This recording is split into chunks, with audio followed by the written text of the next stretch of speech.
The external layer 2 connectivity being covered, let's have a look at how DCNM can help you to extend the layer 3 segment toward an external routed network. While the EVPN multi-site feature provides inter-site connectivity for east-west traffic, the VRF Lite feature is used for connecting the fabric to an external layer 3 domain, and this is also known as the north-south traffic. Each segmented layer 3 network or tenant from the fabric is assigned to a sub-interface. So in short, to remember is one tenant in VXLAN VPN is equal to one VRF, which is equal to one sub-interface toward the WAN edge router.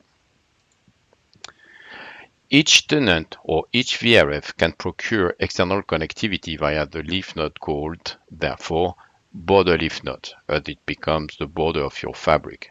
Thus, the role of border leaf node is crucial for the external network automations.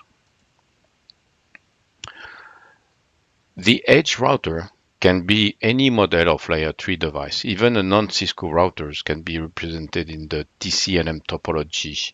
In addition, from DCNM, you can fully automate the network connectivity up to the interface configuration of the Nexus platforms when it is used as an external edge router. To do so, you just need to set the role of the external router to edge router. And consequently, DCNM understands that your intent is to establish a VRF Lite sessions with the external layer 3 network. And therefore, DCNM will proceed for the end-to-end configuration automatically.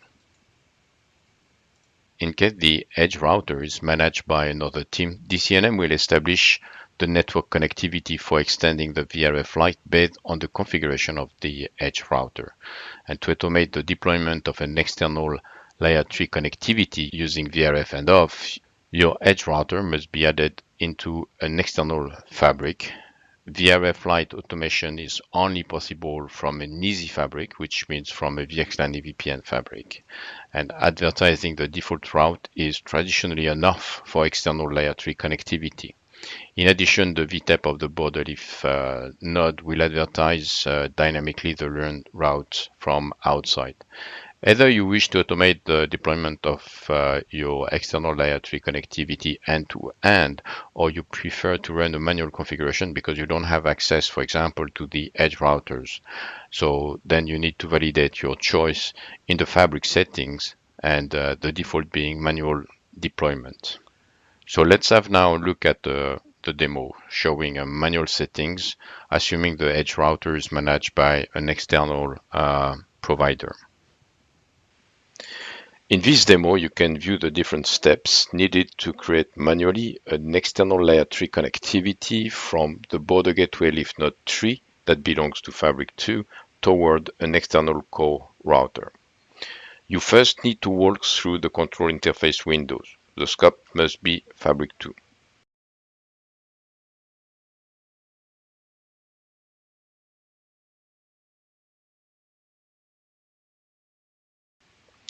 Select the border gateway interface E1/23 used to provide the interconnectivity with an external router and do a no-shut.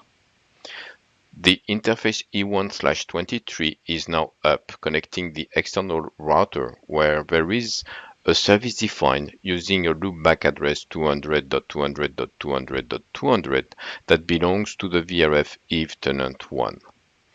As you can verify from leaf node 7 in Fabric 2, the loopback IP address 200.200.200.200 is not advertised within the site domain.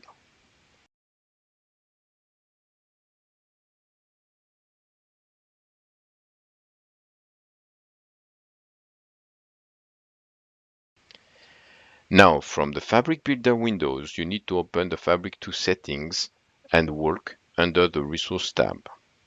Because you don't have the right access to the WAN, as it is managed by a provider, you can't set the IP address by yourself. Hence, you need to set the VRF Lite deployment to manual, which is the default value.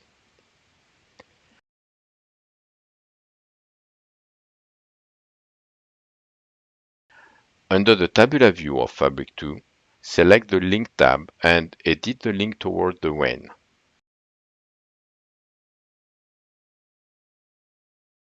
The link subtype has been automatically set to VRF by DCNM. However, you can change this type for other purposes. Nonetheless, the source and destination IP addresses for the respective interfaces that connect the border gateway tree to the external router have not been set. This is expected. As you can guess, the VRF deployment has been set to manually.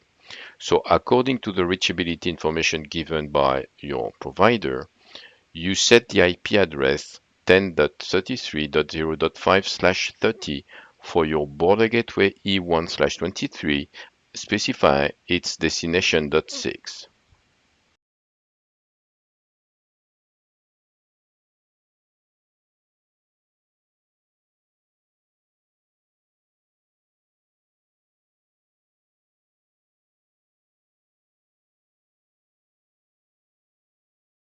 When ready, you need to call the control VRF page, select the VRF if tenant 1, and continue.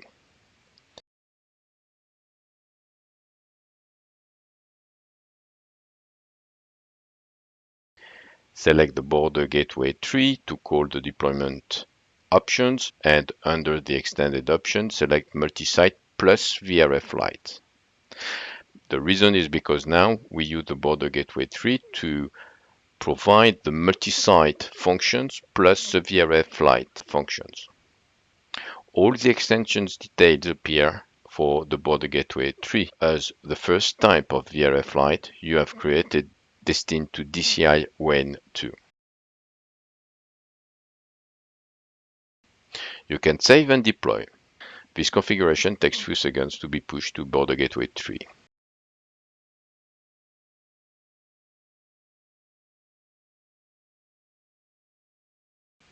You can call back the console port of the Leaf7 and check the IP route for if tenant 1.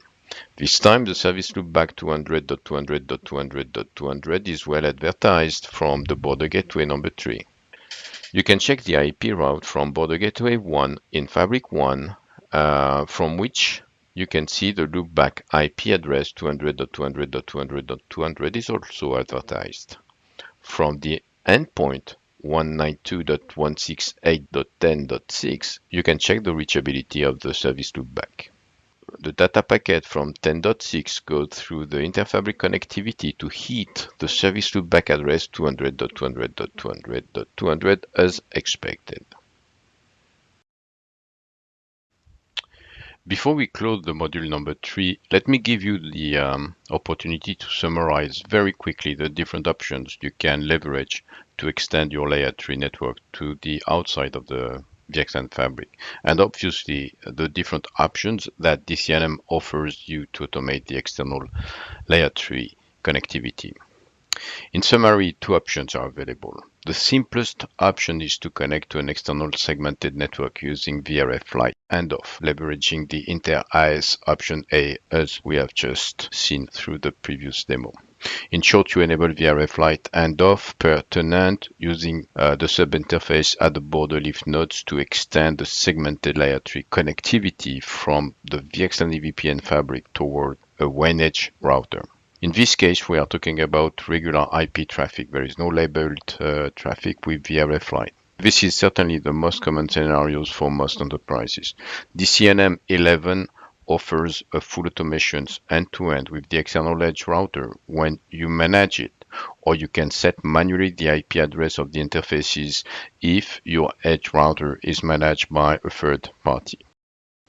However, in case you have a large number of tenants that require to be extended to outside, you certainly don't want to configure hundreds of VRF Lite sessions between the border leaf nodes and the PE devices, even if automated by DCNM.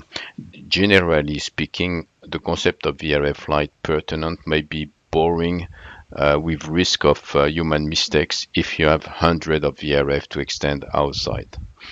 Technically, it's possible, right? It's just a question of do you want to do that step by step, or do you want to leverage MPLS LDP or L3 VPN over segment routing directly from the fabric.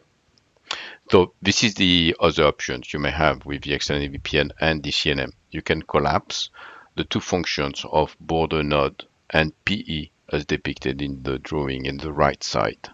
We do MPLS and the extended VPN on the same box. This is known as a border PE, all-in-one box, a single BGP sessions to extend all tenant VRF for seamless connectivity to outside. So for today, the good news is that this is fully supported with DCNM. However, this will be covered in detail in the advanced test drive. I just wanted to give you a brief note on the other options to extend segmented layer 3 outside the fabric using DCNM. So traditionally, you need to extend the network and VRF from the multi-tenant fabric to outside. You saw how to extend a layer 2 overlays with an external .1q network handoff. And you saw how to automate the extensions of layer 3 segmented network to an external routed network. For the latter, DCNM offers you a fully automated deployment or partially, if, for example, you don't own the edge routers, right? Thank you for watching.